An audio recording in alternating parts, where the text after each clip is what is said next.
5 August ইতিহাসে এক ভিন্ন মাত্রার ঘটনা ঘটেছিল সংসদ ভবনে। ওই দিন সাবেক স্পিকার শিরিন শারমিন চৌধুরী প্রায় 12 ঘন্টা সংসদ ভবনের বাংকারে আত্মগোপনে ছিলেন। গণ অভ্যুত্থানের আবেগে আপ্লুত ছাত্র জনতা যখন সংসদ ভবনে প্রবেশ করেছিল, তখন শিরিন শারমিন নিজের নিরাপত্তা নিশ্চিত করতে বাংকারে আশ্রয় নেন।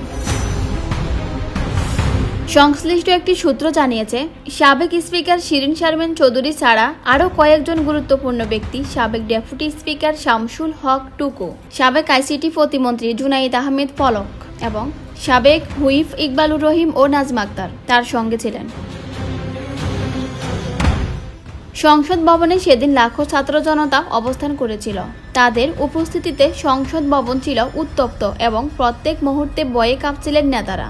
এদিন সংসদ ভবনে সোনা দানা ও কয়েক কোটি টাকার নগদ সুটকেস ছিল, যার মধ্য থেকে 90 লাখ টাকা পরে নিরাপত্তা বাহিনীর মাধ্যমে কর্তৃপক্ষের কাছে হস্তান্তর করা হয়।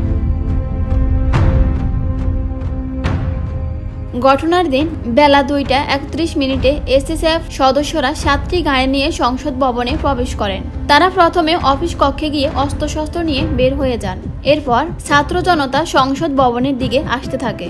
নিরাপত্তা নিয়ে উদ্বিগ্ন কর্মকর্তারা স্পিকার সহ অন্যান্যদের দ্রুত সংসদ ভবনে নিয়ে আসেন, যেখানে বহু গোপন কক্ষ এবং বাংকার ছিল। শিরিন শারমিন চৌধুরী এবং অন্যান্যরা প্রথমে বাংকারে আশ্রয় নেন, তবে পরিস্থিতি উত্তপ্ত হওয়ায় তাদের 6 তলা ভবনের এক গোপন কক্ষে নিয়ে যাওয়া হয়। বেলা 3:23 ছাত্র জনতা সংসদ ভবনের মূল ভবনে প্রবেশ করে এবং পরিস্থিতি আরও জটিল হয়ে ওঠে। রাত বাড়তে থাকলে পরিস্থিতি কিছুটা শান্ত হলেও নিরাপত্তা বাহিনী ধীরে ধীরে সংসদ ভবন ত্যাগ করে।